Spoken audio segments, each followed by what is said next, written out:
ایک عورت بریانی کی دیگ کے آگے سجدہ کر رہی ہے. بریانی کی دیگ، بریانی بنائی گئی کس کے نام سے؟ خواجہ شیخ عبد القادر جیلانی کے نام سے، جو 11ویں منائی جاتی ہے. اس موقع پر اس نے بریانی بنوائی اور پھر بریانی کی اس دیگ کے آگے وہ سجدہ کر. استغفر اللہ.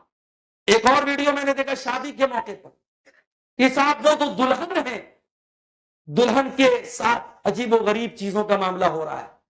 شرکیہ اس میں باتیں کہی جا رہی ہیں، حضرت اللہ کے نبی کا نام لے کے، حضرت فاطمہ کا نام لے کے، حضرت علی کا نام لے کے.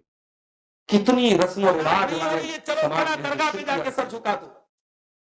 کوئی مصیبت آئی، چلو بچے کے گلے میں دھاگا ڈال دو، تعویذ ڈال دو.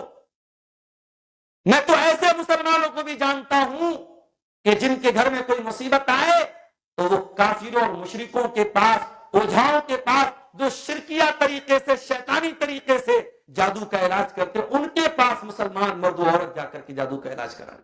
اللہ کہتے سود اور بیاج بہت خراب چیز ہے. دنیا پوچھے گی تیرے بینک کے کھاتے میں سود آ رہا ہے، تو کھا رہا ہے. ہم دنیا سے کہتے شراب بڑی خراب چیز ہے. دنیا شراب کی اڈوں پہ مسلمانوں کی تصویر دکھا کے کہے گی اے مسلمان تو شراب کو حرام کہتا ہے، تیری قوم شراب پیتی ہے.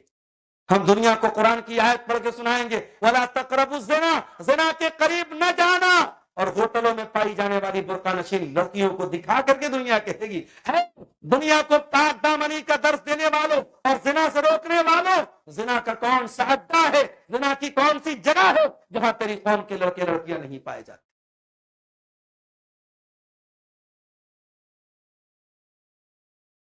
مولانا عبد الغفار.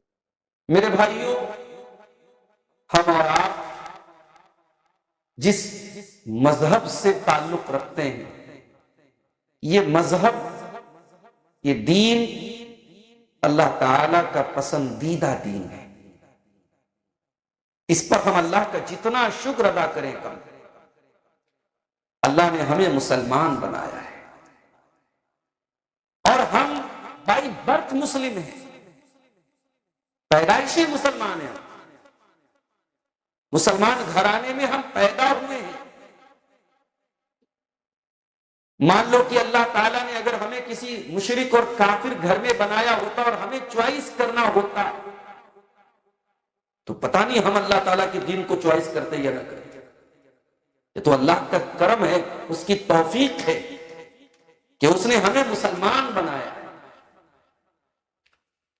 اس نے ہمیں ایک ایسے دین پر چلنے والا بنایا جو دین اللہ تعالیٰ کے اونلی اکلوتا ایکسپٹڈ دین ہے اللہ تعالیٰ کا. اس دین کے علاوہ اللہ تعالیٰ کا کوئی دین ایکسپٹیبل نہیں ہے، سویکاریہ نہیں ہے، قابل قبول نہیں ہے. وَمَن يَبْتَغِ غَيْرَ الْإِسْلَامِ دِينًا فَلَن يُقْبَلَ مِنْهُ وَهُوَ فِي الْآخِرَةِ مِنَ الْخَاسِرِينَ. اسلام کو چھوڑ کر کے اگر کوئی اور دین تم اللہ کے پاس لے کر کے آؤ گے، اللہ قبول نہیں کرے گا. اسلام کو چھوڑ کر کے کسی اور دین پر چلنے والا اللہ تعالیٰ کے یہاں بہت خسارہ اٹھانے والا ہوگا، بہت نقصان اٹھانے والا ہوگا.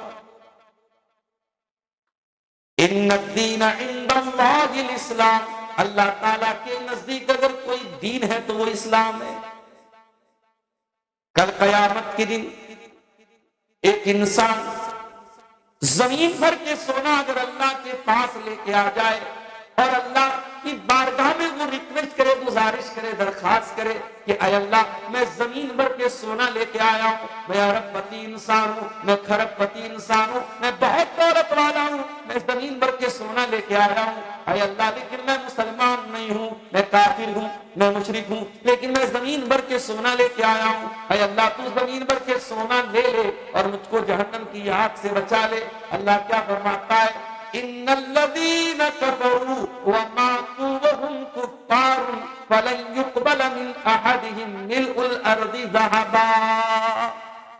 زمین بھر کے سونا بھی اگر تم لے کے آ جاؤ، تمہارے پاس اتنی دولت آ جائے کہ زمین بھر کے سونا بھی تم قیامت کے دن اللہ کی بارگاہ میں لے کے آ جاؤ، اگر تم ایمان پر نہیں مرے ہو، اگر توحید پر تمہارا خاتمہ نہیں ہوا ہے، مسلمان ہو کر کے تم نہیں مرے ہو، تو اللہ تعالیٰ کے تم جہنم کی آگ سے نہیں بچ سکتے. اسی لیے اللہ ہم سے صرف یہ مطالبہ نہیں کرتا کہ ہم مسلمان رہیں، اللہ ہم سے یہ بھی مطالبہ کرتا ہے وَلَا تَمُوتُنَّ إِلَّا وَأَنْتُمْ مُسْلِمُونَ، تمہیں موت نہ آئے مگر اسلام کی ہاں۔ وہ اسلام ہمیں ملا ہے میرے پیارے ساتھی۔ آج آپ دیکھ لیں دوسرے مذاہب کی تعلیمات کو اور اپنے دین اسلام کی تعلیمات کو آپ دیکھیں اور فرق دیکھیں کہ اللہ کے دین میں اور بندوں کے بنائے ہوئے مذاہب میں اور ادیان میں کتنا فرق ہے۔ کہیں کوئی پیڑ کی عبادت کر رہا ہے، کہیں کوئی گائے کا پیشاب پی رہا ہے، کہیں کوئی ننگا رہنے کو عبادت سمجھ رہا ہے، کہیں شرمگاہ کی عبادت ہو رہی ہے، کہیں عورتیں ننگی ہو کر کے کسی چیز کا طواف کر رہی ہیں، کسی چیز کی عبادت کر رہی ہیں، کہیں انسان کے آگے سجدہ کر رہا ہے، کہیں ندی کے آگے ہاتھ جوڑا جا رہا ہے، کہیں سورج کے آگے ہاتھ جوڑا جا رہا ہے۔ الغرض جتنے مذاہب ہیں دنیا میں ان کے یہاں آپ کو بہت ساری ایسی چیزیں ملے گی کہ آپ کو دیکھ کر کے افسوس ہے، لیکن اللہ تعالیٰ نے ہمیں اور آپ کو اسلام جیسی نعمت سے، وہ بھی فری میں، اس اسلام کو پانے کے لیے ہم نے کوئی قربانی نہیں کی۔ جس اسلام کو پانے کے لیے، حاصل کرنے کے لیے صحابہ نے جان دے دی، مال قربان کیا، بچے قربان کیے، گھر بار قربان کیا، یہ اسلام ہمیں فری میں ملا ہے، یہ ایمان ہمیں فری میں ملا ہے۔ اس لیے اس ایمان کی قدر میرے پیارے ساتھیوں ہم اور آپ نہیں کرتے۔ اس ایمان کی قدر کب محسوس ہوگی؟ جب اللہ تعالیٰ اس ایمان کی بدولت ہم کو جنت میں داخل کرے گا انشاءاللہ۔ جب جنتی جنت میں جائیں گے تو وہاں جا کے کیا کہیں گے؟ وَقَالُوا الْحَمْدُ لِلَّهِ الَّذِي هَدَانَا وَقَالُوا الْحَمْدُ لِلَّهِ الَّذِي هَدَانَا لِهَذَا وَمَا كُنَّا لِنَهْتَدِيَ لَوْلَا أَنْ هَدَانَا اللَّهُ۔ اے اللہ، اے مالک، تیرا شکر ہے، تیرا کرم ہے، تیری کرپا ہے، تیری مہربانی ہے کہ تو نے ہمیں اسلام کی نعمت سے نوازا۔ ہماری اوقات نہیں تھی، ہماری حیثیت نہیں تھی، ہمارے بس میں نہیں تھا، ہمارے بس میں نہیں تھا کہ ہم اس ہدایت کو قبول کرتے، تو یہ تو تیری توفیق ہے کہ تو نے ہمیں ہدایت کی نعمت سے نوازا۔ اسی لیے اللہ تعالیٰ ہمیں قرآن میں یہ دعا کرنے کا بھی حکم دیتا ہے، ربنا لا تزغ قلوبنا بعد اذ هديتنا وهب لنا من لدنك رحمة انك انت الوهاب۔ اے اللہ، اے مالک، اے پروردگار، جب تو نے ہم کو ہدایت کی نعمت سے نوازا ہے تو ہدایت پر آ جانے کے بعد اب دوبارہ ہمارے دلوں کے اندر کوئی کجی پیدا نہ ہو، کوئی ٹیڑھا پن نہ پیدا ہو، کوئی گمراہی نہ پیدا ہو۔ اے اللہ، اس ہدایت پر ہم کو جمع کر کے رکھنا، ثابت قدم رکھنا، استقامت عطا کرنا۔ یہ دعا سکھائی گئی قرآن کے اندر۔ ہم اس دین کے ماننے والے ہیں میرے ساتھ۔ ہم کون ہیں؟ وی آر دا مسلم، ہم مسلمان ہیں۔ ہم اس کمیونٹی سے تعلق رکھتے ہیں جس کمیونٹی کو، جس سماج کو اللہ تعالیٰ نے قرآن میں دا بیسٹ کمیونٹی کا خطاب دیا، خیر امت کہا اللہ تعالیٰ۔ مگر ہاں، اللہ تعالیٰ نے ہمیں اور آپ کو خیر امت کہا تو ہماری رسپانسبلٹی، ہمارا کرتویہ کیا ہے، ہماری ذمہ داری کیا ہے، ہمارا فرض کیا ہے، وہ بھی اللہ نے بتا دیا۔ کنتم خیر امت اخرجت للناس، اے مسلمانوں، تم دنیا کی سب سے بہترین امت ہو، تمہیں انسانوں کے لیے برپا کیا گیا ہے، نکالا گیا ہے، پیدا کیا گیا ہے، تم مانوتا کو کچھ دینے کے لیے دنیا میں آئے ہو۔ تأمرون بالمعروف، تم نیکیوں کا حکم دیتے ہو، وتنہون عن المنکر، تم برائیوں سے منع کرتے ہو، روکتے ہو، وتؤمنون باللہ، اور تم اللہ تعالیٰ کے اوپر ایمان رکھتے ہو۔ قرآن کا دوسرا پارہ اٹھائیے، دوسرا پارہ اسٹارٹ ہو رہا ہے، اللہ تعالیٰ قبلہ بدلنے کا حکم دے رہا ہے۔ تقریباً 16-17 مہینے مسلمانوں نے مدینہ کے اندر نماز بیت المقدس کی طرف چہرہ کر کے پڑھی تھی، اب حکم دیا جا رہا ہے کہ اب تم اپنا چہرہ خانہ کعبہ کی طرف کر کے نماز پڑھو۔ یہودیوں نے مذاق اڑایا، یہودیوں نے مذاق اڑایا کہ مسلمانوں کے آپ کو کسی چیز کا بھروسہ نہیں ہے، کل ان کا قبلہ کوئی اور تھا، آج ان کا قبلہ کچھ اور ہو گیا۔ اللہ نے فرمایا وَكَذَلِكَ جَعَلْنَاكُمْ أُمَّةً وَسَطًا لِتَكُونُوا شُهَدَاءَ عَلَى النَّاسِ وَيَكُونَ الرَّسُولُ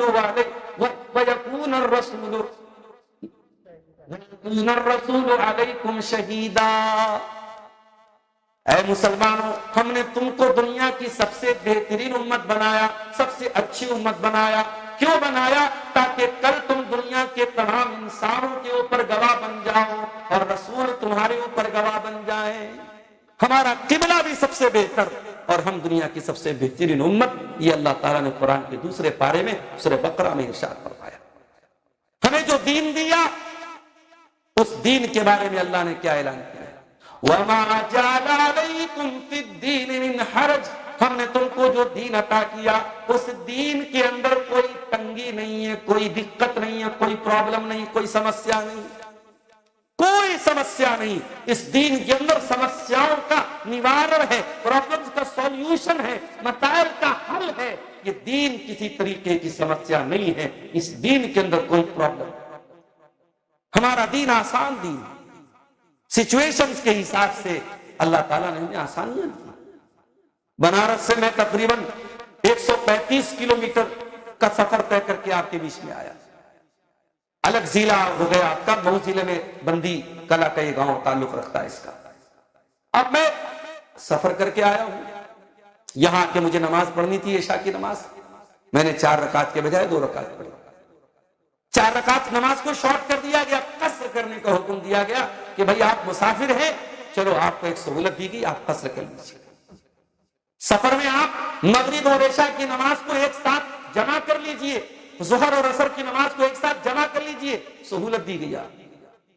سردی کا موسم آیا، موزہ آپ نے پہنا ہوا ہے، چاہے وہ چمڑے کا خفین ہو، چاہے وہ کپڑے کا جوربین ہو، کوئی بھی موزہ آپ پہنے ہو، اگر موزہ پہنے ہیں وضو کر کے آپ تو سفر میں 3 دن تک آپ اس پر مسا کر کے نماز پڑھ سکتے ہیں، اور اپنے گھر میں ایک دن اور ایک رات آپ مسا کر کے، یعنی موزہ اتارنے کی ضرورت نہیں ہے۔ اگر آپ نے وضو کر کے پہنا ہے موزہ تو آپ وضو کریں اور موزے پر مسا کر لیں، پیر دھونے کی، موزہ اتارنے کی۔ یہ سہولتیں دی گئی ہمارے لیے۔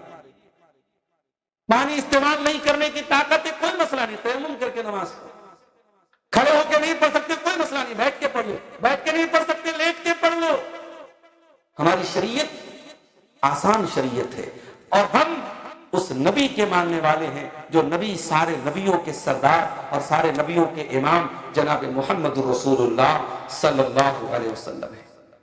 سوال یہ ہے میرے بھائی، ہمارا دین سب سے بہتر، ہمارے نبی سب سے بہتر، اور ہم سب سے بہترین امت، اور آج سب سے ذلیل بھی ہم ہیں، سب سے خوار بھی ہم ہیں، سب سے زیادہ پریشان بھی ہم ہیں، سب سے زیادہ ہمارے ہی جان و مال پر خطرے ہیں، ہماری عبادت گاہوں پر خطرے۔ کیوں یہ حالات کیوں ہیں؟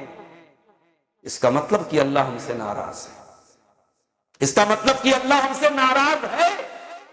اور اللہ کیوں ناراض ہے؟ آئیے ذرا سورہ آل عمران کی آیت نمبر 100 اور 101 اٹھا لیں۔ یا ایھا الذین آمنوا ان تطیعوا فریقا من الذین اوتوا الکتاب یردوکم بعد ایمانکم کافرین۔ اے ایمان والو، اگر تم یہود و نصارہ کی بات مان لو گے، ان کی اطاعت کرو گے، تو یہود و نصارہ تو یہی چاہیں گے تم کافر ہو جاؤ، تم مرتد ہو جاؤ۔ ان کا تو ایک ہی مشن ہے، ان کا تو ایک ہی پلان ہے، تم کو تمہارے دین سے ہٹا دے، تم کو مرتد بنا دے، کافر بنا دے۔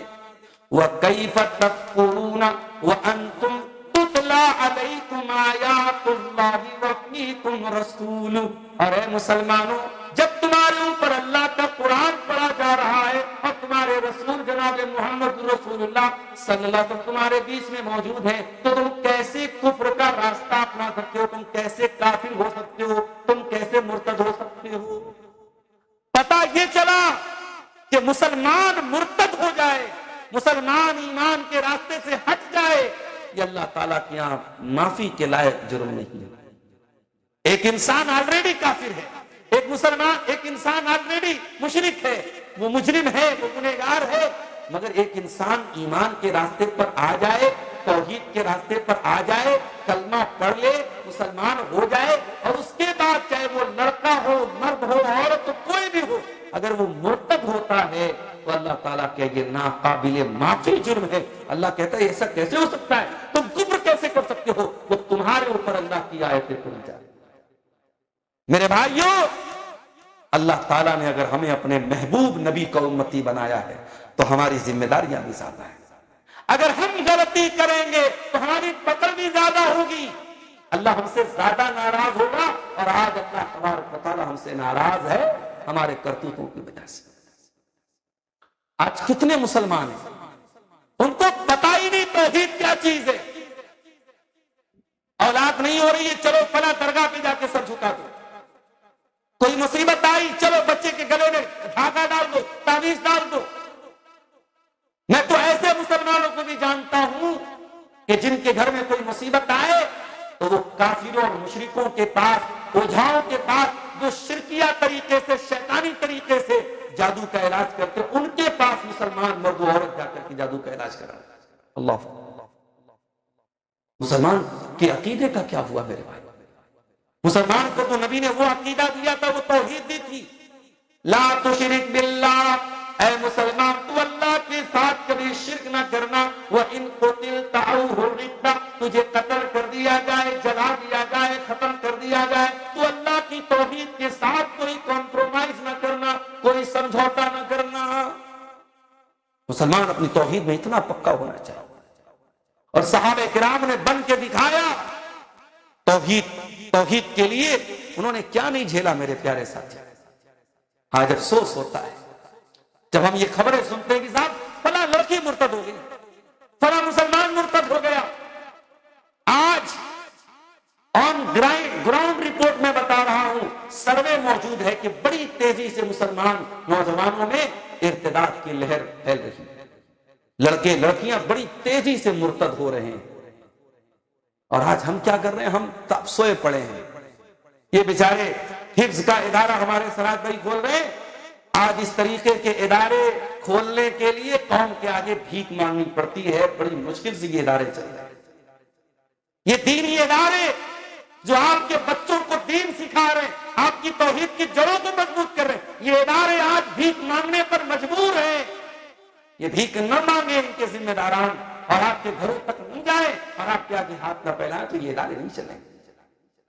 ہاں, انگلش سکھانے کے لیے ہمیں انسٹیٹیوٹ کھولنا ہو, آپ شوق سے پیسہ آ کے جمع کریں گے. ہم آپ کو دنیا کا علم دیں, آپ شوق سے آئیں گے, مہنگی فیس دیں گے آپ. ہاں, دین کی بات آئی نہیں, فری میں آپ حاصل کریں گے, اور وہاں ان کو ادارے کو چلانے کے لیے بھیک مانگنے کی ضرورت ہے. ابھی شیخ حفیظ الرحمان صاحب کی آپ نے تقریر سنی. نبی اکرم نے فرمایا, خیرکم من تعلم القرآن وعلمہ, تم میں سب سے بہترین انسان کون ہے؟ جو قرآن کو سیکھتا ہے, قرآن کو سکھاتا ہے. میرے بھائیوں, قبر کے اندر جب فرشتہ پوچھے گا من رب کا, تیرا رب کون ہے, من نبیوں کا, تیرے نبی کون ہے, ماں دینوں کا, تیرا دین کیا ہے, تو میتھمیٹکس کی کتاب میں اس کا سوال کا جواب نہیں ملے گا, معاف کیجیے. سائنس کی کتابوں میں اس کا جواب نہیں ملے گا.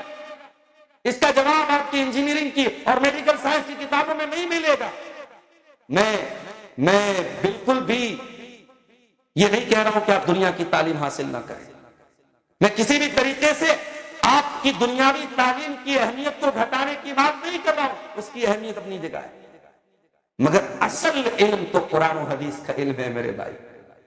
اصل علم تو اللہ تعالیٰ کی توحید کا علم ہے. اصل علم تو کتاب و سنت کا علم ہے. وہ علم آپ نے کتنا حاصل کیا؟ فرشتہ پوچھے گا تیرا رب کون ہے, مومن کہے گا میرا رب اللہ ہے. فرشتہ پوچھے گا تیرے نبی کون ہے, مومن کہے گا میرے نبی محمد صلی اللہ علیہ وسلم ہے. فرشتہ پوچھے گا تیرا دین کیا ہے, مومن کہے گا میرا دین اسلام ہے. ترمذی کی روایت ہے, فرشتہ پوچھے گا وما یدریک, تجھے ان سوالوں کا جواب کیسے پتا چلا, تو نے کیسے جانا, کیسے سیکھا. انسان کہے گا, مومن کہے گا قرأت کتاب اللہ فآمنت بہ وصدقت بہ, میں نے اللہ کی کتاب کو پڑھا تھا, میں نے قرآن پڑھا تھا, میں قرآن پر ایمان لایا تھا, میں نے قرآن کی تصدیق کی تھی. قرآن کے ذریعے مجھے ان سوالوں کا جواب ملا.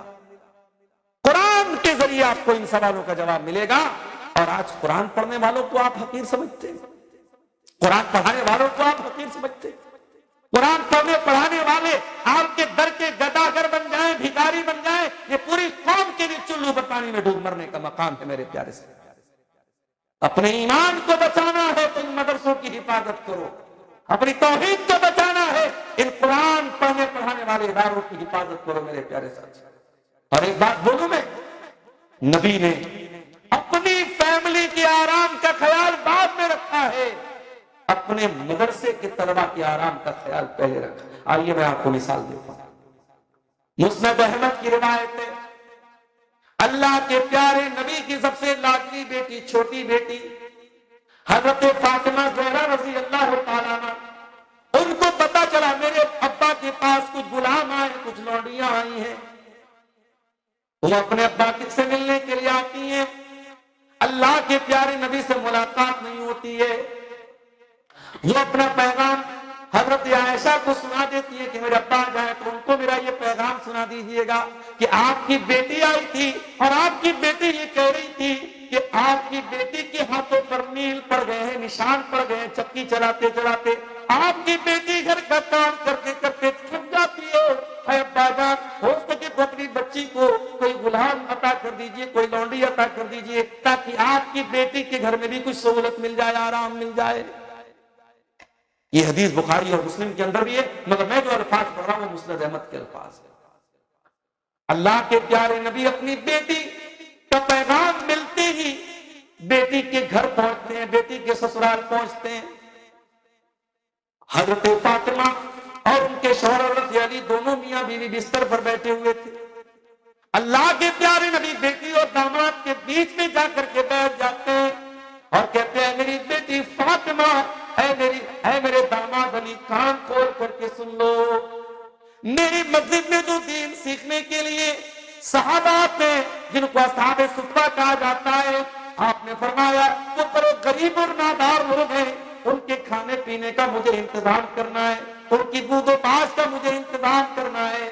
اے فاطمہ، جب تک میں اپنے دین کے ان طالب علموں کے لیے، اپنے دین کے ان اسٹوڈنٹس کے لیے، جب تک ان کے لیے میں انتظام نہ کر دوں کھانے پینے کا، اے فاطمہ میں تجھ کو کوئی غلام نہیں دے سکتا، میرے پاس غلام ضرور آئے ہیں مگر پہلے میں اصحاب صفہ کی ضرورت کو پوری کروں گا۔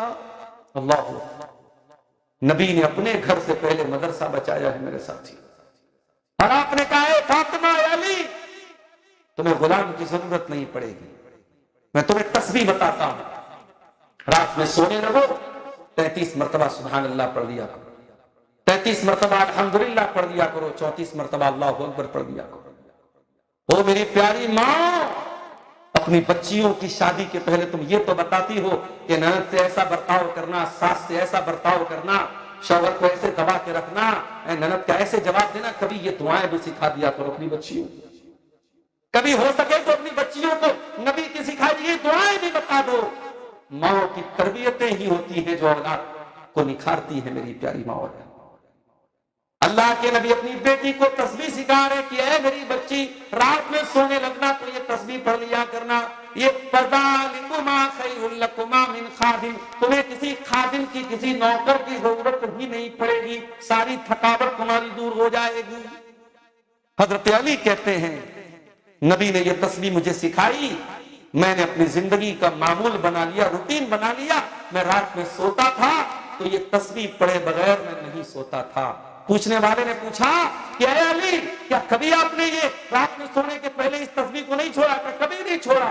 کہا کہ اے علی آپ کی زندگی میں ایک رات آئی تھی، اگلے دن صفین کی لڑائی ہونے والی تھی، بڑی خطرناک لڑائی ہوئی تھی صفین کی لڑائی، اے علی کیا صفین کی لڑائی کے پہلے جو رات گزری تھی وہ رات بھی آپ یہ تسبیح پڑھ کے سو رہے تھے؟ آپ نے فرمایا ولا لیلۃ صفین، میں نے صفین کی رات میں بھی یہ تسبیح پڑھی تھی، اس رات بھی میں بغیر پڑھے نہیں سویا تھا۔ یہ صحابہ تھے، یہ نبی کے داماد تھے اور یہ نبی کی بیٹی تھی۔ میرے عزیزوں، میرے بھائیوں، بتانا یہ چاہتا ہوں آپ کو اپنی توحید کی حفاظت کرنی پڑے گی۔ آج مسلمان توحید سے دور ہے، مسلمان کے گھروں میں شرک ہو رہا ہے، مسلمان کے گھر میں قبر پرستی ہے، مسلمان کے گھر میں تعویذ ہے، مسلمان کے گھر میں جادو ہے، مسلمان کے گھر میں غیر اللہ کی عبادت ہے۔ ابھی ایک ویڈیو میں نے دیکھا، ایک عورت بریانی کی دیگ کے آگے سجدہ کر رہی ہے، بریانی کی دیگ بریانی بنائی گئی کس کے نام سے؟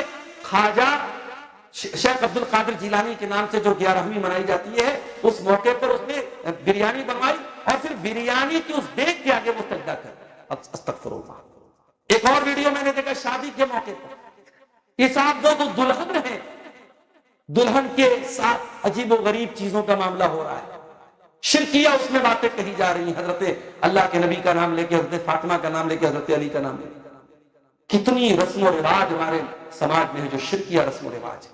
میرے بھائیوں، اللہ تبارک و تعالیٰ اس امت سے ناراض ہے اس کے شرک کی وجہ سے، اور اللہ کے پیارے نبی کی پیشن گوئی موجود ہے کہ میری امت کے اندر بھی شرک ہو۔ ترمذی کی صحیح روایت ہے، اللہ کے پیارے نبی صلی اللہ علیہ وسلم فرماتے ہیں لا تقوم الساعة حتى تلحق قبائل من امتی بالمشرکین، قیامت اس وقت تک نہیں آئے گی جب تک میری امت کے اندر شرک نہیں ہونے لگے گا، بت پرستی نہیں ہونے، حتى یعبدوا الاوثان، میری امت کے لوگ بھی بتوں کی پوجا کریں گے، بتوں کی عبادت کریں گے۔ مولانا حالی نے بڑا اچھا نقشہ کھینچا تھا 100 سال پہلے، مولانا حالی نے 100 سال پہلے نقشہ کھینچا تھا، اور آج 2025 میں ہم بیٹھے، آج بھی لگ رہا ہے کہ مولانا حالی آج کے دور کو دیکھ کر کے یہ نقشہ پیش کر رہے ہیں۔ کیا کہا تھا؟ کرے غیر گر بت کی پوجا تو کافر، کواکب میں مانے کرشمہ تو کافر، جھکے آگ پر بہرے سجدہ تو کافر، جو ٹھہرائے بیٹا خدا کا تو کافر، مگر مومنوں پر کشادہ ہے راہیں، پرستش کرے شوق سے جس کی چاہے، نبی کو جو چاہے خدا کر دکھائے، اماموں کا رتبہ نبی سے بڑھائے، مزاروں پہ جا جا کے نظریں چڑھائے، شہیدوں پہ جا جا کے مانگے دعائیں، نہ توحید میں کچھ خلل اس سے آوے، نہ اسلام بگڑے نہ ایمان جاوے۔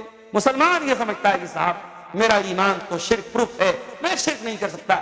ارے جو کام شرک ہے تو کلمہ پڑھ کے کرے گا تب بھی وہ شرک ہی رہے گا، کلمہ پڑھ لینے سے تو شرک پروف نہیں ہو جاتا ہے۔ میرے پیارے ساتھیوں، ہمیں اپنی توحید کی حفاظت کرنا ہے۔ اسی لیے اللہ تعالیٰ سورہ نور کی آیت نمبر 55 میں یہ وعدہ کرتا ہے وعد اللہ الذین آمنوا منکم وعملوا الصالحات، اللہ کا وعدہ ہے ان لوگوں سے جو ایمان والے ہیں اور نیک عمل کرنے والے ہیں۔ کیا وعدہ ہے؟ لَيَسْتَخْلِفَنَّهُمْ فِي الْأَرْضِ، اللہ کو زمین کا خلیفہ بنائے گا، كَمَا اسْتَخْلَفَ الَّذِينَ مِن قَبْلِهِمْ، جیسے پہلے کے لوگوں کو خلیفہ بنایا تھا۔ وَلَيُمَكِّنَنَّ لَهُمْ دِينَهُمُ الَّذِي ارْتَضَىٰ لَهُمْ، اللہ دنیا میں ان کے دین کو غالب کرے گا۔ وَلَيُبَدِّلَنَّهُم مِّن بَعْدِ خَوْفِهِمْ أَمْنًا، اللہ ان کو امن اور چین عطا فرمائے گا، ان کے خوف کو دور کر دے گا، ان کی دہشت کو دور کر دے گا۔ شرط کیا ہے؟ یعبدوننی لا یشرکون بی شیئا، کہ میری عبادت کرو، میری عبادت میں کسی کو شریک نہ کرو، شرک نہ کرو۔ تو یہ ہماری پہلی ذمہ داری ہے۔ آپ مسلمان ہیں، آپ کی پہلی ذمہ داری کیا ہے؟ آپ توحید پر قائم رہیے، ہم اور آپ توحید پہ قائم رہیں اور آگے بڑھیے۔ اس امت کی دوسری بڑی ذمہ داری جو سورہ فاتحہ میں ہم کو سکھائی گئی، پانچوں ٹائم کی نماز میں بار بار ہم سورہ فاتحہ پڑھ رہے ہیں۔ سنتوں کو چھوڑ دیجئے، نوافل کو چھوڑ دیجئے، اگر صرف فرائض کی بات کریں تو پانچوں ٹائم کی نماز میں، فرض نمازوں میں 17 رکعت بنتی ہے، یعنی کم سے کم 17 بار ہم سورہ فاتحہ پڑھتے ہیں۔ اور جب ہم سورہ فاتحہ پڑھتے ہیں ہم اللہ سے کیا دعا کرتے ہیں؟ اہدنا الصراط المستقیم، اے اللہ تو ہم کو سیدھے راستے پر چلنے کی توفیق عطا فرما، صراط الذین انعمت علیہم، اے اللہ ہم کو سیدھے راستے پہ چلا۔ اتنی اگر دعا کر کے بات ختم ہو جاتی تو بات ادھوری رہ جاتی۔ ابھی ہم لوگ جب بنارس سے آ رہے تھے آپ کے بندی کلا میں، مولانا ذل الرحمان صاحب ہمارے ساتھ بیٹھے تھے، میں نے کہا مولانا سے کہ آپ یہاں سے گاؤں سے جو ہے وہ منگا لیجئے، میں لوکیشن منگا لیجئے۔ مولانا بولے میرا گاؤں ہے، مجھے تو راستہ معلوم ہے۔ اب میپ پہ میں نے ڈالا کہ صاحب مجھ کو جانا ہے بندی کلا۔ اب بندی کلا وہ کہاں لے جا کے، گاؤں میں کھیت میں لے جا کے جو ہے گوگل نے چھوڑ دیا، پریشان ہو گئے ہم لوگ، آدھا گھنٹہ ہمارا برباد ہو گیا۔ تو ہم جب کسی نئے راستے پر جاتے ہیں تو ہم یہ بھی دیکھتے ہیں کہ بھئی یہ راستہ ہے بھی کہ نہیں ہے۔ پتا چلا کہ ہم گئے، ابھی گوگل میپ کے ذریعے ایک صاحب 4 ویلر سے جا رہے تھے، سنا ہوگا آپ نے، نیوز میں بھی آیا تھا کہ وہ ایک برج جو ہے آدھا بنا تھا، اس برج پر سے ان کی گاڑی پوری گر گئی نیچے اور 2-3 لڑکے اس میں جو ہے انتقال کر گئے. تو آدمی جب نئے راستے پر چلتا ہے تو وہ یہ جاننے کی کوشش کرتا ہے کہ یہ راستہ ہے بھی کہ نہیں, اس راستے پر پہلے کوئی گیا ہے کہ نہیں, یہ راستہ منزل تک جاتا ہے کہ نہیں. ہم نے اللہ سے کہا اہدنا الصراط المستقیم, اے اللہ تو ہم کو سیدھے راستے پر چلا. سوال یہ پیدا ہوا کہ کیا اس راستے پر کوئی چلا ہے اب تک کہ نہیں. فرمایا صراط الذین انعمت علیہم, یہ ان لوگوں کا راستہ ہے جن پر اللہ کا انعام ہوا ہے. یہ نبیوں کا راستہ ہے, یہ صدیقین کا راستہ ہے, یہ شہداء کا راستہ, یہ راستہ ہے, یہ نبیوں کا راستہ ہے, اللہ کے انعام یافتہ بندوں کا راستہ ہے. ہم اس راستے پہ چلنے کی اللہ سے دعا مانگتے. اس کے بعد ہم کہتے ہیں غیر المغضوب علیہم ولا الضالین, اے اللہ ہمیں ان کے راستے پر تو نہ چلانا جن کے اوپر تیرا غضب ہوا. کن کے اوپر اللہ کا غضب؟ علماء جواب نہیں دیں گے, عوام سے پوچھ رہا ہوں. بندی والوں بتاؤ کن کے اوپر اللہ کا غضب ہے؟ بولو بھائی, ارے سن رہے ہیں, کن کے اوپر اللہ کا غضب نازل ہوا؟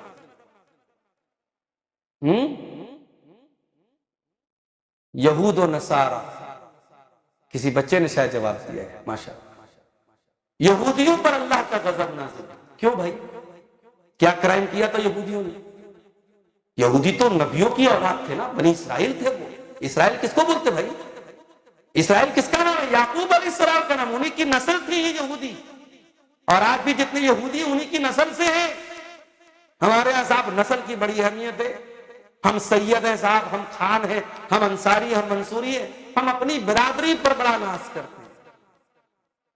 اقبال کا ایک شعر ہے, فرقہ بندی ہے کہیں اور کہیں ذاتیں ہیں, کیا زمانے میں پنپنے کی یہی باتیں. بھائی ٹھیک ہے, آپ کی اپنی ایک برادری ہے, آپ کا اپنا ایک سر نیم ہے, لیکن یہ سر نیم اللہ تعالیٰ کے آپ کی ویلو کو نہیں بڑھا سکتا. اگر آپ کو یہ لگتا ہے کہ آپ کے سر نیم نے آپ کے مقام کو بلند کر دیا, تو ابو لہب کا سر نیم بھی بہت اونچا تھا بھائی. وہ تو نبی کے خاندان, نبی کا چچا تھا ابو لہب. ابو لہب نبی کا چچا تھا, اور قرآن جب تک پڑھا جاتا رہے گا تب یدا ابی لہب, ابو لہب کے دونوں ہاتھ ٹوٹ جائیں, برباد ہو جائے, ہلاک ہو جائے, ابو لہب پر لعنت ہوتی رہے گی. پتا یہ چلا سر نیم میٹر نہیں کرتا, برادری میٹر نہیں کرتی, خاندان میٹر نہیں کرتا, اللہ کیا عمل, ایمان اور عقیدہ میٹر کرتا. میرے بھائیوں آپ غور کریں, بنی اسرائیل کون ہے؟ اسرائیل کی اولاد ہے, یعقوب علیہ السلام کی اولاد ہے. مگر جب انہوں نے کرائم کیے, پاپ کیے, اللہ کے نبیوں کا قتل کیا, انہوں نے حرام کھانے لگے, سود بیاج کھانے لگے, اور حرام جانوروں کا گوشت کھانے لگے, بہت سارے انہوں نے کرائم کیے. تو کیا ہوا؟ ضربت علیہم الذلۃ والمسکنۃ وباءوا بغضب من اللہ, ذلیل کر دیے گئے. یہ یہودی کل بھی ذلیل تھے, آج بھی ذلیل ہیں. ٹھیک ہے, انہوں نے چھوٹا سا ملک دھوکے سے بنا کر کے اس کو طاقتور بنایا ہے, مگر یہ جملہ لکھ کے رکھنا, آج نہیں تو آنے والی نسلیں دیکھے گی یہ مغضوب علیہم قوم ہے, یہ ذلیل تھی اور ذلیل ہے اور ذلیل رہے گی. ان کو جب بھی سہارا ملا ہے, دنیا کی سپر پاورز کا سہارا ملا ہے, ان کے سہارے پر یہ اچھلے ہیں, مگر ہر دور میں یہ بہت ذلیل رہے. تو کیوں ذلیل ہوئے یہ؟ یہودیوں کا کرائم کیا تھا, اس کو نوٹ کر لیجیے. یہودیوں کے ہاں علم تھا, عمل نہیں تھا. وہ عالم تھے, تورات کا علم تھا ان کے پاس, علم تھا, نالج تھی, نالج پر عمل نہیں تھا. اگر آپ کے پاس بھی یہ چیز ہے کہ علم ہے اور عمل نہیں ہے, تو یاد رکھو یہ وہی جرم ہے جو مغضوب علیہم قوم کا تھا, جو یہود و نصارہ کا جرم تھا, جو یہودیوں کا جرم تھا. اسی لیے اللہ تعالیٰ قرآن کے پہلے پارے میں یہودیوں کو خطاب کر کے کہتا ہے اتامرون الناس بالبر وتنسون انفسکم وانتم تتلون الکتاب. اے یہودیو, تم کس منہ سے لوگوں کو نیکی کا حکم دیتے ہو جبکہ تم خود اس نیکی کے کام کو نہیں کرتے ہو. تم تو تورات کو پڑھنے والے ہو, تم اللہ کی کتاب کو پڑھنے والے ہو, تم لوگوں کو نیکی کا حکم دیتے ہو اور خود وہ کام نہیں کرتے ہو. قرآن کے پہلے پارے کی آیت ہے اور قرآن کے 28ویں پارے میں اللہ نے ہم سے اور آپ سے کہا یا ایھا الذین آمنوا لم تقولون ما لا تفعلون. اے ایمان والو, وہ بات تم کیوں کہتے ہو جو کرتے نہیں ہو. کبر مقتا عند اللہ ان تقولوا ما لا تفعلون. اللہ تعالیٰ کے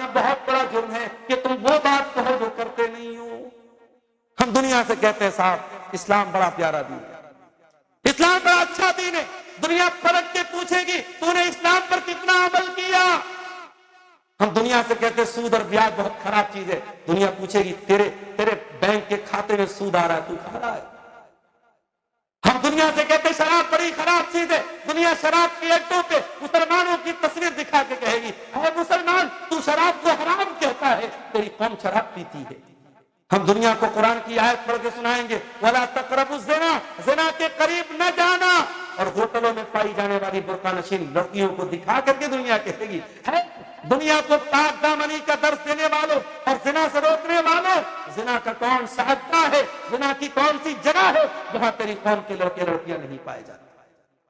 میرے بھائیو، کون ایسا مسلمان ہے جو نہیں جانتا کہ زنا حرام ہے، جو نہیں جانتا کہ شراب حرام ہے، جو نہیں جانتا بیاج حرام ہے، جو نہیں جانتا دھوکہ دھڑی حرام ہے، جو نہیں جانتا حقوق العباد میں کوتاہی کرنا حرام ہے؟ ہم سب جانتے ہیں، علم ہے عمل نہیں ہے۔ اگر علم ہے اور عمل نہیں ہے تو ہم سورہ فاتحہ میں جو دعا کریں نا غیر المغضوب علیہم، ہم اس دعا کا خود ہم اس کی مخالفت کر رہے ہیں۔ ہم اللہ سے تو کہہ رہے ہیں کہ اے اللہ ان کے راستے پر مت چلا جن کے اوپر تیرا غضب ہوا، لیکن ہم انہی کے راستے پہ چل رہے ہیں جن کے اوپر اللہ کا غضب ہے۔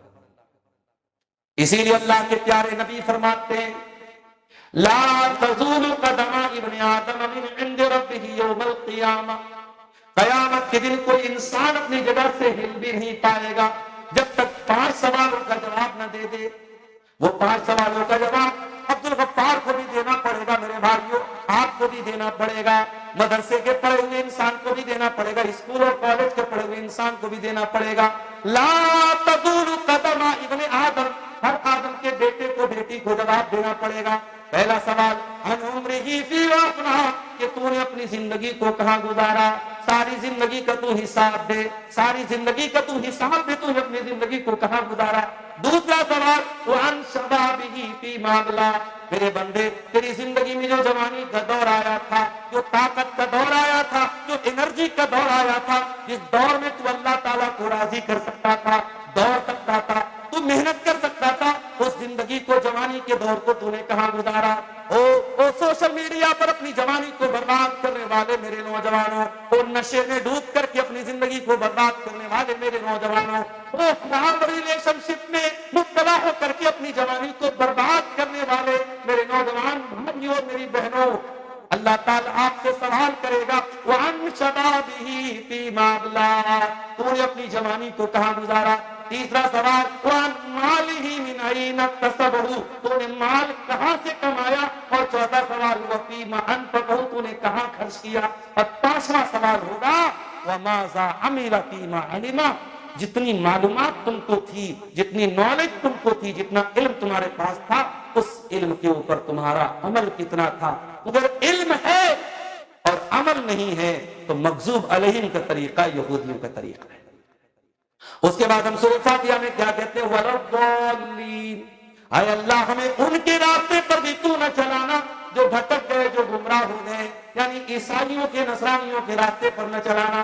عیسائیوں کے یہاں عمل تھا مگر علم نہیں تھا، وہ علم کے بغیر عمل کرتے تھے، ان کے یہاں بہت سارے عبادت کے طریقے ایسے تھے جو اللہ کے بتائے ہوئے طریقے نہیں تھے، انہوں نے من مرضی اپنے من کا وہ طریقہ بنا کر کے رکھا تھا۔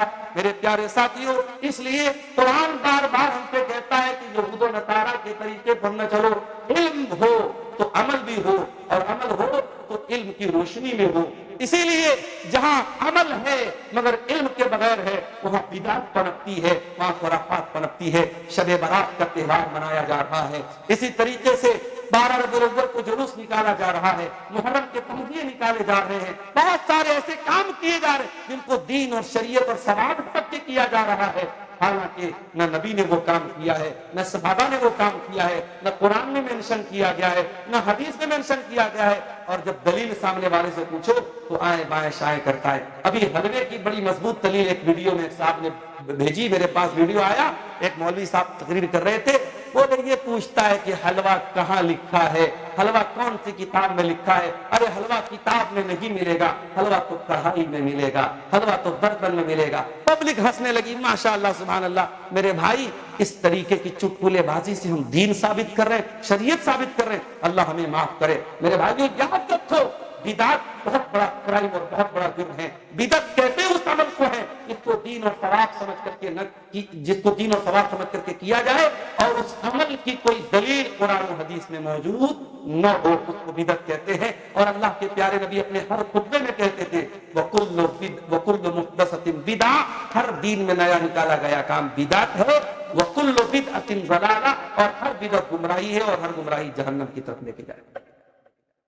تو علم ہو تو عمل بھی ہو, اور عمل ہو تو علم کی روشنی میں ہو. اللہ سے دعا کیجیے اللہ ہم کو علم اور عمل دونوں کی توفیق عطا فرمائے. اور آگے بڑھیں, اس امت کی ایک اور ذمہ داری ہے. اس امت کو اللہ تعالیٰ نے اجتماعیت کا حکم دیا تھا. قدم قدم پر ہماری امت کو اللہ تعالیٰ نے آپس میں جڑنے کا حکم دیا تھا. رمضان کا مہینہ آ رہا ہے, ساری امت کو حکم دیا گیا کہ روزہ کھولنے کا ایک ہی ٹائم ہے. سورج غروب ہو جائے تو روزہ کھول لو. 1 منٹ کی تاخیر کرنے کی بھی اجازت نہیں دی. یہاں تک اللہ کے پیارے نبی نے فرمایا لا یزال الناس بخیر ما عجلوا الفطر, جب تک لوگ افطار میں جلدی کریں گے تب تک بھلائی کے ساتھ رہیں گے. یعنی افطار کا ٹائم ہو جائے, سورج غروب ہو جائے, جلدی سے افطار کر لو. ساری دنیا کو ایک ہی وقت پر افطار کرنے کا حکم کیوں دیا گیا؟ تاکہ اجتماعیت پیدا ہو, اجتماعیت, یونٹی پیدا ہو. 5 ٹائم کی نماز اکیلے بھی تو پڑھی جا سکتی تھی, انڈیویجولی بھی تو پڑھی جا سکتی تھی, مگر جماعت سے پڑھنے کا حکم کیوں دیا گیا؟ جماعت سے پڑھنے کا حکم دیا گیا بغیر کسی مجبوری کی. آپ کو جماعت نہیں چھوڑنا ہے, مسجد میں آ کے جماعت میں نماز پڑھنا ہے تاکہ اجتماعیت پیدا ہو. جب سارے گاؤں کے لوگ جماعت سے نماز پڑھیں گے, ایک دوسرے کا حال چال معلوم کرتے رہیں گے, ایک دوسرے کی سکھ دکھ میں شامل ہوتے رہیں گے. کیوں فرمایا اللہ کے نبی نے مسلمان کا مسلمان پر 6 حق ہے. اذا لقیتہ فسلم علیہ, جب مسلمان سے ملاقات ہو تو سلام کرو. جب مسلمان تم سے کوئی مشورہ مانگے تو صحیح مشورہ دو. جب مسلمان ٹھیک ہے الحمدللہ کہے تو جواب میں تم یرحمک اللہ کہو. جب مسلمان بیمار ہو جائے تو تم عیادت کرو. جب مسلمان کا انتقال ہو جائے تو جنازے میں شامل ہو جاؤ. یہ حق کیوں بتایا گیا؟ تاکہ اجتماعیت پیدا ہو. جس دین میں سب سے زیادہ یونٹی, اجتماعیت اور ایک پر ابھارا گیا تھا, آج اسی دین کے ماننے والے آپس میں کہیں برادری کے نام پہ لڑ رہے ہیں, کہیں مسلک کے نام پہ لڑ رہے ہیں. یہ اس امت کا حال ہے میرے پیارے ساتھیوں. ہمیں اور آپ کو اپنے اندر اتحاد بھی پیدا کرنے کی ضرورت ہے. اسی لیے اللہ تعالیٰ قرآن کریم میں ہمیں اللہ کی رسی کو مل کر کے تھامنے کا حکم دیتا ہے. فرمایا وَاعْتَصِمُوا بِحَبْلِ اللَّهِ جَمِيعًا وَلَا تَفَرَّقُوا, اے ایمان والو اللہ کی رسی کو یعنی قرآن اور حدیث کو مل کر کے تھام لو. اسی پلیٹ فارم پر سب ایک ہو جاؤ اور آپس میں فرقہ فرقہ ہو کر کے نہ بٹو. وَاذْكُرُوا نِعْمَتَ اللَّهِ عَلَيْكُمْ إِذْ كُنْتُمْ أَعْدَاءً, اور یاد کرو اللہ کی نعمت کو جب تم ایک دوسرے کے دشمن تھے, جب تم ایک دوسرے کے خون کے پیاسے تھے. وَأَلَّفَ بَيْنَ قُلُوبِكُمْ, اللہ نے تمہارے دلوں کو ملا دیا. فَأَصْبَحْتُمْ بِنِعْمَتِهِ إِخْوَانًا, تم اللہ کی نعمت سے بھائی بھائی بن گئے, ایک دوسرے کے ہمدرد بن گئے, بھائی بھائی بن گئے. ہمیں اور آپ کو بھائی بھائی بن کے رہنے کا حکم. اور بھائی بھائی بن کے ہم کب رہیں گے؟ جب ایک دوسرے کا بھلا چاہیں گے, جب دلوں میں ایک دوسرے کے لیے محبت ہوگی. جہاں پڑوسی کے دل میں پڑوسی کے لیے بغض ہو, جب بھائی کے دل میں بھائی کے لیے حسد ہو, وہاں محبت کیسے پنپے گی؟ اس لیے میرے پیارے ساتھیوں اس دل کو پاک کرو. اے چہرے پر محنت کرنے والوں, اے شریر پر محنت کرنے والوں, اے میری پیاری بہنوں جنہیں اپنے چہرے اور اپنے سراپے اور اپنے جسم پر بڑی محنت کر رہی ہیں, جو ہمارے نوجوان کر رہے ہیں, میں ان سے کہوں گا کہ اپنے دل پر محنت کرو. ابراہیم علیہ السلام نے اللہ کی بارگاہ میں دعا کی تھی وَلَا تُخْزِنِي يَوْمَ يُبْعَثُونَ, اے اللہ مجھے قیامت کے دن ذلیل نہ کرنا. يَوْمَ لَا يَنفَعُ مَالٌ وَلَا بَنُونَ, قیامت کے دن نہ مال کام آئے گا نہ اولاد کام آئے گی. إِلَّا مَنْ أَتَى اللَّهَ بِقَلْبٍ سَلِيمٍ, قیامت کے دن تو وہی کامیاب ہوگا جو صاف ستھرا دل لے کر کے آئے گا. اب آئیے ایک آخری بات بیان کر کے ہم بات ختم کریں گے. مسلمان ہم ہیں, امت مسلمہ ہم ہیں, ہماری ایک اور بہت بڑی ذمہ داری ہے میرے پیارے ساتھیوں, اور وہ ذمہ داری اللہ تعالیٰ نے سورہ آل عمران کی اسی آیت میں ہم کو بتا دی ہے کہ ہمیں نیکی کا حکم دینا ہے اور ہمیں برائی سے روکنا ہے. اس طریقے کے جلسے اور پروگرام میں کافی دنوں کے بعد بندی کلا کے اس پروگرام میں آیا ہوں. غالباً اس کے پہلے یہاں مسجد میں پروگرام ہوا تھا. اس طریقے کے پروگرام وقتاً فوقتاً ہوتے رہنے چاہیے. اس طریقے کی مجلسیں دینی پروگرام ہوتے رہنے چاہیے. اگر کچھ لوگوں کو لگتا ہے کہ ان سے کوئی فائدہ نہیں ہے، میں قرآن کی ایک آیت ان کو سناتا ہوں. وَذَكِّرْ فَإِنَّ الذِّكْرَىٰ تَنفَعُ الْمُؤْمِنِينَ. اللہ نے اپنے نبی سے کہا کہ اے نبی آپ نصیحت کرتے رہیے. لوگ مانے نہ مانے، لوگ ایمان لائے نہ لائے، لوگوں کو فرق پڑے نہ پڑے، وَذَكِّرْ فَإِنَّ الذِّكْرَىٰ تَنفَعُ الْمُؤْمِنِينَ. اے نبی آپ نصیحت کرتے رہیے، یہ نصیحت مومنوں کو فائدہ پہنچائے. امام احمد بن حنبل رحمۃ اللہ علیہ جب جیل جا رہے تھے، اور کیوں جیل میں جا رہے تھے؟ کوئی چوری نہیں کی تھی انہوں نے، کوئی زنا نہیں کیا تھا نعوذ باللہ، انہوں نے کوئی غلط کام نہیں کیا تھا. امام احمد بن حنبل کیوں جیل میں گئے تھے میرے بھائیوں؟ اس دور میں باطل عقیدہ گڑھا گیا، ایک جھوٹا عقیدہ گڑھا گیا کہ قرآن اللہ تعالیٰ کا کلام نہیں ہے، قرآن اللہ کی مخلوق ہے، قرآن اللہ کا کریشن ہے، قرآن اللہ کا کلام نہیں ہے. امام احمد بن حنبل کا کہنا تھا نہیں، قرآن اللہ کا کلام ہے، قرآن اللہ کا کلام ہے، اور اس کو مخلوق کہنا یہ غلط ہے. اس عقیدے کی بیس پر امام احمد بن حنبل کو 3 بادشاہوں نے کوڑے سے مروایا تھا. اتنی سخت مار ان کو ماری گئی تھی کہ لکھنے والوں نے لکھا ہے اگر ہاتھی کو بھی اتنے کوڑے مارے جاتے تو ہاتھی پاگل ہو جاتا. امام احمد بن حنبل جب جیل جا رہے تھے، وہاں سے ایک دیہاتی کا گزر ہوا، ایک عربی کا گزر ہوا. دیہاتی تھا، پڑھا لکھا نہیں تھا، عام آدمی تھا، کامن مین تھا. اس نے امام احمد بن حنبل کو دیکھا، ہاتھوں میں زنجیریں ڈالی جا رہی ہیں، پیروں میں بیڑیاں ڈالی جا رہی ہیں. کہا یا احمد ان یقتلک الحق مت شہیدا. اے احمد بن حنبل آپ اللہ کی راہ میں جیل میں جا رہے ہیں، اگر اس راہ میں آپ کی موت ہو گئی، شہادت کی موت آپ کو نصیب ہوگی. وَإِنْ عِشْتَ عِشْتَ حَمِيدًا. اور اگر آپ زندہ رہیں گے دنیا آپ کے گن گائے گی کہ احمد بن حنبل وہ انسان ہے جس نے سچائی کے لیے بڑی مصیبتوں کو جھیلا ہے. اے احمد بن حنبل گھاٹے کا سودا نہیں، فائدے کا سودا ہے. جیل میں جا رہے کان کھول کے سن لیجیے، مر جائیں گے تو شہادت کی موت ملے گی، زندہ رہیں گے تو تاریخ والی اور عزت والی زندگی ملے گی. امام احمد بن حنبل کہتے جب میں جیل میں چلا گیا، میری پیٹھ پر جب کوڑے برسائے جاتے تھے، میرے ہاتھوں میں جب زنجیریں ڈالی جاتی تھی، مجھے تکلیفیں دی جاتی تھی، مجھے ٹارچر کیا جاتا تھا، مجھے اس عربی کی بات یاد آ جاتی تھی. فَقَوِيَ قَلْبِي. اور میرا دل مضبوط ہو جاتا تھا، مجھے حوصلہ مل جاتا تھا. میرے ساتھیوں، یہ نیکی کا حکم دینے والے پروگرام، یہ برائی سے روکنے والے پروگرام، یہ غلط تو غلط کہنے والی باتیں، یہ صحیح تو صحیح کہنے والی باتیں، یہ کنٹینیو ہوتی رہنی چاہیے. یہ اس امت کی ذمہ داری ہے. اور اگر یہ کام بھی ہم نے چھوڑ دیا تو پیارے نبی کی وہ حدیث بھی سن لیجیے. ترمذی کی صحیح روایت ہے، حضرت ثوبان رضی اللہ تعالیٰ عنہ حدیث کے راوی ہے. اللہ کے پیارے نبی نے فرمایا کہ لَتَأْمُرُنَّ بِالْمَعْرُوفِ وَلَتَنْهَوْنَ عَنِ الْمُنكَرِ أَوْ لَيُوشِكَنَّ اللَّهُ أَن يَؤُمَّهُم بِعِقَابٍ مِّنْهُ. اللہ کے نبی نے فرمایا کہ تم نیکی کا حکم دیتے رہو اور برائی سے روکتے رہو، ورنہ اللہ کا ایسا عذاب آئے گا ثم تدعونه فلا يستجاب لكم کہ تم اللہ سے دعا کرو گے لیکن تمہاری دعا قبول نہیں ہوگی. میرے ساتھیوں، امر بالمعروف اور نہی عن المنکر یہ کام ہوتا رہنا چاہیے. آج اگر آپ کے گاؤں میں بے پردگی ہے تو پردے پر خواتین کے پروگرام ہونے چاہیے. اگر آپ کے گاؤں میں نمازیوں کی قلت ہے تو نماز پر ابھارنے کی باتیں ہونی چاہیے. اگر آپ کے نوجوان بے راہ روی کے شکار ہیں تو نوجوانوں کی اصلاح کی باتیں ہونی چاہیے. اگر حرام کمائی کے ذرائع آپ کا نوجوان اپنا رہا ہے تو حرام کمائی کی مذمت اور حلال کی فضیلت اور اہمیت پر باتیں ہوتی رہنی چاہیے. امر بالمعروف اور نہی عن المنکر، نیکی کا حکم دینا اور برائی سے روکنا، یہ اس امت کی بہت بڑی رسپانسبلٹی ہے. یہ کام بھی ہمیں آخری سانس تک اس کو جاری رکھنا چاہیے. اور الحمدللہ یہ کام ہمارے علماء ایک حد تک کر رہے ہیں. ان علماء کا سپورٹ ہمیں سے جو صاحب حیثیت اپنے مال کے ذریعے کرے، جو علم والے وہ علم کے ذریعے کرے، جو نوجوان ٹائم دے سکتے وہ ٹائم دے کر کے کرے. امر بالمعروف اور نہی عن المنکر میں ہم جو بھی اپنا رول پلے کر سکتے ہیں وہ کریں. آخر میں اللہ تعالیٰ سے ہم دعا کرتے ہیں الہ العالمین تو ہمیں کہنے سننے سے زیادہ عمل کی توفیق عطا فرما. ہمیں معلوم ہوا کہ ماسٹر سراج صاحب جو ہیں یہ حفظ کو ایک الگ شعبہ، حفظ کو ایک الگ بلڈنگ میں قائم کرنا چاہ رہے ہیں، اس کے لیے مدرسہ تعمیر کرنا چاہ رہے ہیں. بڑا کام ہے. اللہ تعالیٰ ان کے حوصلے کو اور مزید مضبوط کرے اور آپ سب کو توفیق دے کہ آپ ان کا ساتھ دیں. میں ایک اپیل بھی آپ کے سامنے کرنا چاہتا ہوں. ہمارے ساتھ بنارس میں کچھ لوگ آئے ہیں، کچھ احباب آئے ہیں. بنارس میں ایک محلہ ہے، ایک علاقہ ہے انصار آباد کا علاقہ.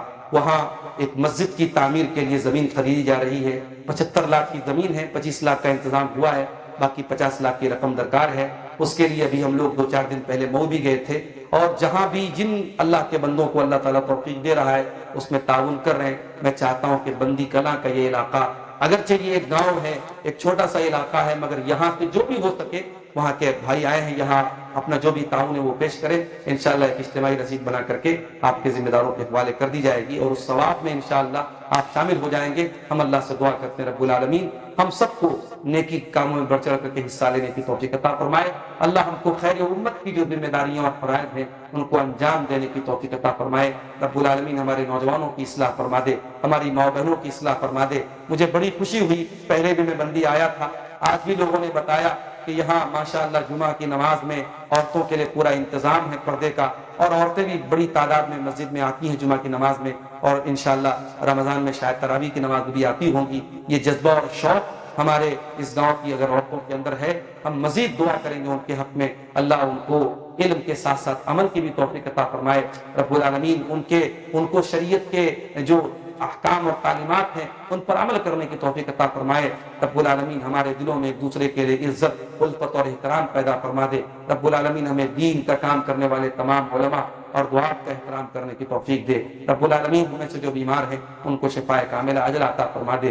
جو روزی روٹی سے پریشان ہیں اللہ ان کے کاروبار میں برکت نصیب فرما دے. رب العالمین ہم گنہگاروں کی مغفرت فرما دے. ہم میں سے جن کے والدین بحیات ہیں اللہ ان کو اپنے والدین کی خدمت کرنے کی توفیق عطا فرمائے. جن کے والدین ایمان اور توحید کی راہ میں دنیا سے چلے گئے اللہ رب العالمین ان کے والدین کی مغفرت فرمائے, ان کی قبروں کو اللہ تعالیٰ نور سے بھر دے. رب العالمین ہمیں دنیا میں جب تک زندہ رکھے اسلام پر زندہ رکھے, اور ہم سب کا خاتمہ ایمان پر ہو, آمین. ربنا تقبل منا انك انت السميع العليم وتب علينا انك انت التواب الرحيم. وصلى الله تعالى على نبينا محمد وعلى اله وصحبه اجمعين. والسلام عليكم ورحمة الله وبركاته.